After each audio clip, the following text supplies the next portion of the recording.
Hello everybody, this is Savian, and in this video I'm going to be talking to you about the design, drawing, and build of my potato gun, which I call the Mark 6, and there's a picture of it there sitting in the grass, all completed. Alright, so this is my very first idea for the potato gun. I called it the Mark 1, and it was designed to run off of pressurized gas of some sort. I had no idea what I was actually going to use to build it. I thought I was going to use PVC piping, but I didn't know what the parts actually looked like. I hadn't gone to the store or anything, and this is just a very basic design I had. It was supposed to have some type of, maybe just air. I was thinking I might just run it off of compressed air because I have a compressor, and this was my basic design for it. Next, I had the Mark II, which was just designed to run off of compressed air. I had actually gone to the hardware store and bought some stuff. I designed it to run off of my compressor.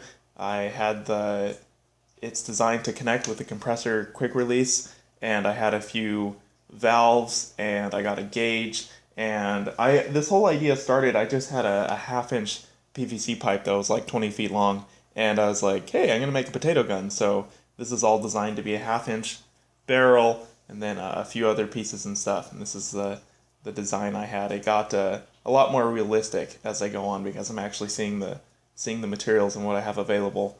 Then going on to the Mark III, this is when I decided that I actually wanted to go a little bit bigger with the whole propane thing with my third iteration here. I wanted it to be propane powered, and I was also toying around with the idea of a chamber fan, which I did some research on and found out that that's going to really increase the amount of power and reliability I'm going to be able to get out of the gun. There are a few other little changes here. I was looking around at how I can attach stuff together. I still didn't know what I was going to use to hold the propane, and yeah, this is it's still running off of the half-inch barrel for the Mark III, and I still had this kind of interesting idea for a loading chamber because all the other potato guns I've seen, most of them load from the barrel with a tamp rod. You ramrod, you push the potato down the barrel, and I didn't really like that idea, so I tried to come up with my own loading chamber, which I never actually ended up building. All right. Also, what's interesting is that the Mark III still had the ability to be run on just compressed air, because if you can see in front of the combustion chamber and behind the loading chamber, I have this ball valve there. So what I was going to do is whack that open real quick with compressed air, and then that would cause the release. But then I was also thinking I'd have to open it really quickly for that to even work, and I probably wouldn't be able to get much pressure, and it wouldn't work out very well. So that's why I was really thinking of going to propane. So next, I went to the store, and this is the Mark 3.5 exploded. This is when I was actually just planning out to buy stuff. I didn't know exactly what I was going to get and stuff like that. And the Mark IV is what I actually started to build with. It's got some glue and stuff on there because this has been in my garage for a long time. So it has a little bit more complicated combustion chamber. It actually has the fan in there. I decided I wanted to do the fan that was going to run off of a 9-volt battery. It's a computer case fan. And I still have the propane grill sparker. And I've actually got the propane tank there. I put it on the bottom. And then this basic design is kind of carried over from all the next ones up to the Mark 6, which is the most current version, and then just small little changes. And I actually did have some good ideas for a few changes. I still had the loading chamber on the Mark IV here, and I had the propane tank on the bottom, and also I had a really long loading tube around the back. So going on to the Mark V, we have almost the most current version. This is pretty much what I built the whole thing off of. I was looking at this picture when I built like 85% of the potato gun.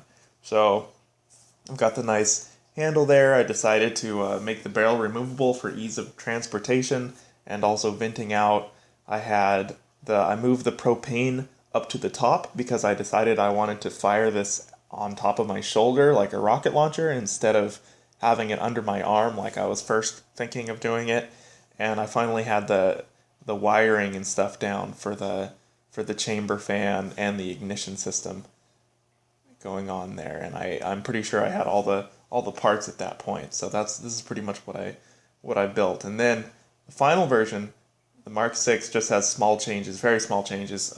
What I did was in the Mark 5, I had a silencer on it. I thought I was going to get like a slightly larger. Oh, I totally forgot to say, around the Mark 4 or 5, I went from a 1/2 inch barrel to a 1.5 inch barrel because I simply wanted to shoot a larger potato. So these all have 1.5 inch barrels. And then, what was I saying? Oh yeah, the silencer. So I was planning on having a silencer on the end, maybe a 2 inch or 3 inch diameter PVC pipe that I would slip over the end and then have rubber gaskets to make it fit over the 1.5 inch barrel and then fill it with high density foam. And I still might do that at some point. The potato gun is actually extremely loud, so it sounds like a shotgun or something. It's crazy. So a silencer might actually be nice, but mine doesn't have a silencer. And then around at the back, at the loading tube, you might have noticed it is a bit shorter.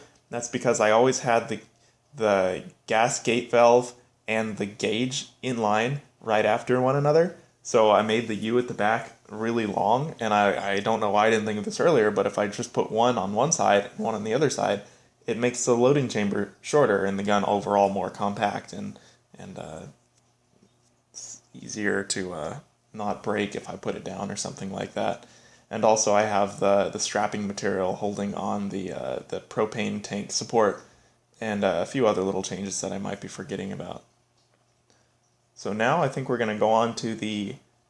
Oh, this is a Mark 6 exploded. These are actually all the little pieces and stuff with the wiring diagram. So now this is the materials. This is when I actually went to the store and I bought all the stuff to make this out of the 1/2 inch PVC pipe, and then I was like, no, I don't want to do that. I want to make it. I want the barrel to be 1.5 inches. So this is after buying all the stuff, like returning all the stuff, and then buying it all again in a larger size. And this is all of my PVC piping, the final pieces that I used, and I've already primed them. That's the purple stuff in there, and I'm getting ready to glue some stuff together. Here's another shot of it. And oh, back at this point I was building with the Mark IV. This is what I thought it was going to look like back then. And here's me. I just assembled it there. It's not glued or anything. It's just all put together, and I drilled a few holes. The hole in the top there is the one for the igniter where that's going to go in. And then I've got some other stuff marked off where I'm going to put like the control box for the fan switch and stuff like that. Oh, and there's my switch box. I built that switch box out of a bicycle tube patch kit that I found in my garage, and I painted it black, obviously, gloss black, and then I drilled a hole for the switch, and then on the bottom, I curved it with painstakingly with a box cutter, which is just like, it took forever. It took me like 2 hours to do that, and I had to build 2 boxes. That's a switch box. I also built the battery box, but they look great. They look really nice. They're sturdy, and they're attached to the side. Moving on, this is the reducer bushing for the front, the barrel side, and what I did was I put a cone in there. I cut a cone, and like a funnel. I took a funnel and I cut the little tip off of it and I put it inside there. And I don't really see any people doing this on their potato guns. I thought it'd be better to kind of direct the blast down the barrel so there's not such a hard impact in the back of this flat reducer bushing. And it seems like it's working out pretty great. It looks okay. I glued it in there with Gorilla Glue. And there's the back of it. That's what it looks like. That goes inside. That's the inside of the combustion chamber from the side. And okay, so this is the combustion chamber after putting, this is just the fan just sitting in top there. Just what I did was I took this long piece of wood and I cut 4 pieces, and then I took a sander and I rounded the pieces so that they fit nicely into the inside of the combustion chamber, and I glued them in there with Gorilla Glue at a nice height, and then the fan just sits on top of it right there. And that's a view from the top of the same shot. And this is after I drilled the hole and I have the battery wire out, and on the right you can see the igniter button going on there, and I've got a few other holes for other stuff going on at the top. And I found those battery terminals. They were in an alarm clock in my room. I just ripped them out of there. And that right there is the internal fan retaining ring. So the fan sits on top of those wooden blocks, but if you were to tilt the whole launcher on its side, it would just fall over. So I built this, I measured out and I cut this retaining ring, and it sits right on top of the fan. The fan spins just fine. It doesn't get in the way of it spinning, and then the back of it at the top is actually held just by the back of the combustion chamber, the piece that screws on and off. Yeah, that's really bad. This is my first time soldering. Ever. My first time soldering. And that looks really atrocious. That is just way too much solder. But it was a good experience learning how to solder. I could do it better next time. This is the switch, obviously. Wires running out of the side of the combustion chamber. I epoxied them. I epoxied the hole, and then God, it's just terrible. You can even see I dropped some solder right on all the wires where they're coming out there. Then on the left is the ground from the fan, and even the wiring I did. I planned it out well. I just it was my first time doing any electronic type stuff, so I have like red positive wire running into white, but it's still positive, and then blue to gray. It's pretty bad. Next time it will turn out a lot better. And oh geez, you can see the burn marks on the bottom and stuff. Soldering is it's challenge. It's a skill. So here's that. I wrapped it. I wrapped the contacts there with electrical tape, and it's ready to be sealed up pretty much. Here's another shot from the top. What I did was I ran all of my wires internally for this project because I didn't like how a lot of other people's potato launchers have wires and electrical tape running around the outside. I think it looks really bad. So I ran all my wires internally, and the end product looks really nice and clean, just wonderful. And I wrapped them all with heat shielding, which is tinfoil, and it looks really great. The only downside is it takes up some volume inside the combustion chamber. So yeah, that is a downside, but I still think it's worth it because it just looks so much cleaner. There's another angle. And painting. I would say that way more than half, maybe 75% of the time I spent building this project was painting. I I don't even like painting that much, and if I did this again, I would really select and only paint a few parts. It looks wonderful now. I'm very happy I painted it, but painting just took an eternity, just masking stuff off, painting multiple layers, and it doesn't even look that good because when you use spray paint to paint, and you're painting something like a launcher where you're putting it down, and you might put it down on the dirt or on a rock on a table, and you make little scratches in it. It just looks terrible. I would not paint another potato gun in the future. And here's me taping more stuff, painting the little pieces of barrel, the connecting pieces. And there's the back of the combustion chamber, parts that screws together. You have my box, and above that you actually have the handle that I built that I'm pretty proud of, and then you have the front of the combustion chamber with the barrel sticking out. Some other angles of it. This is the back of the loading tube. I painted it purple and then silver, and then on top of that I put a coat of flat, so it actually looks pretty realistic. It looks like metal, it doesn't look so much like plastic. And here's the front of the combustion chamber right before I put the barrel in. So you can see the propane grill igniter right there, and then I used a long screw and 3 nuts to attach it. You can see 2 holding it in place and then 1 at the top, and then I also put epoxy in the top to make sure there's not going to be any pressure leakage or anything like that. Now we have the sleeve that I built to hold the propane tank. It actually looks really good. I'm happy with it. I used just another piece of I think this is ABS piping that I found in my garage, and I cut it to that length. And then you can see at the top I drilled 2 very large holes, and that's so I could fit the screwdriver through the top all the way to the bottom to screw in that washer, and then there's 2 of them you can see holding this in place. And also on the left you can see I've attached the switch box and stuff like that. There is it's all painted nice, almost finished right there. And here's the back of the loading pipe. I think this is right when I finished gluing almost all of it together. It's just missing 1 piece on the end there. And here it is coming together. It's looking pretty good. Almost done. Another angle for you. And this is it, almost done. I've got everything glued together. At this point, the propane sleeve support, that wooden block on the top, was actually grilled on. It was actually glued on. I used Gorilla Glue to glue it onto the top, but I didn't think that would hold because the propane tank in the background on the right is actually kind of heavy, and especially if it's getting moved around, I thought I was just going to rip it right off, so I went back and I actually attached plastic strapping material that you'll see in the next few pictures, and then that little piece of painter's tape in blue with the back there just reminded me to fill in that hole with epoxy. I thought I was going to run the wires externally at first, so that's a hold for the wires to come out, but then I ran them all inside, so I just filled it in with epoxy. Here's the front of the barrel. Another shot there. I just tossed the propane canister in there.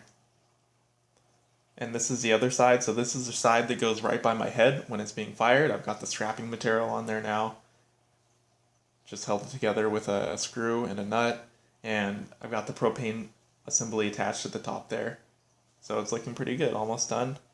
And then here's the first picture of it being finished. The only thing that happened from the last picture to here is that I went in with a fine paintbrush and I covered up all the paint that you could see, all the glue that you could see, every little mark and ding that I made, and I just really finished painting it is what happened. I attached the handle, which you can see there.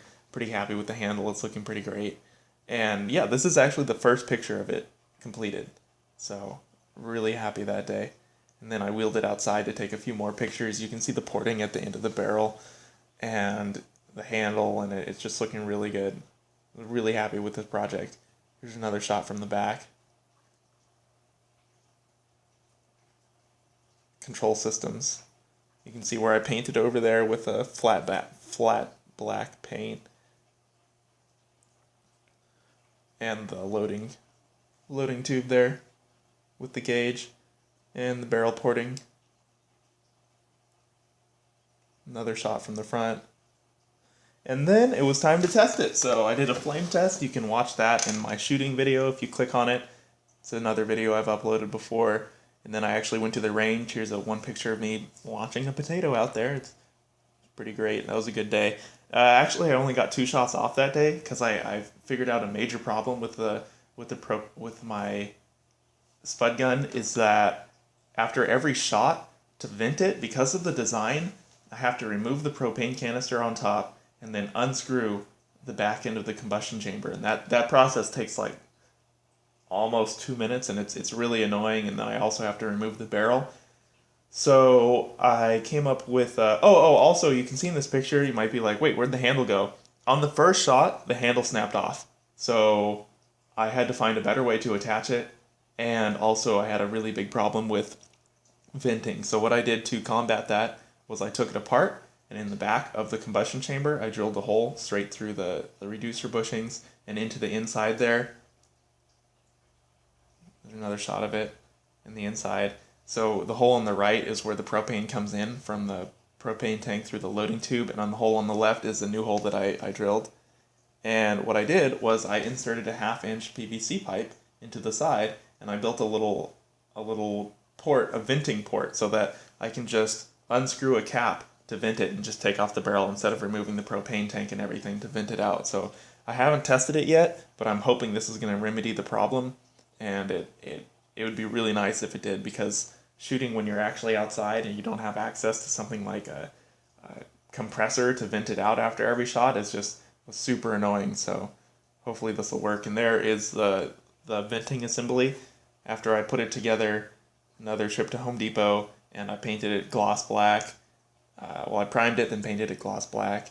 And then, here's the handle. I also attached the handle better. What I did was, since the handle is PVC pipe covered in very fine sandpaper with another little ring at the bottom, I filled it with glue, and then I put 2 screws into the top of the barrel, going straight through the barrel all the way down into the grip, into the glue, and that is what holds it on now, so it's much more secure.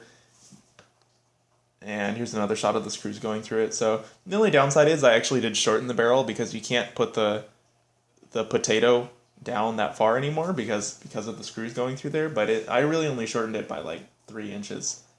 And you also can't put the potato in the back, so you have to load it from the barrel now with a ramrod.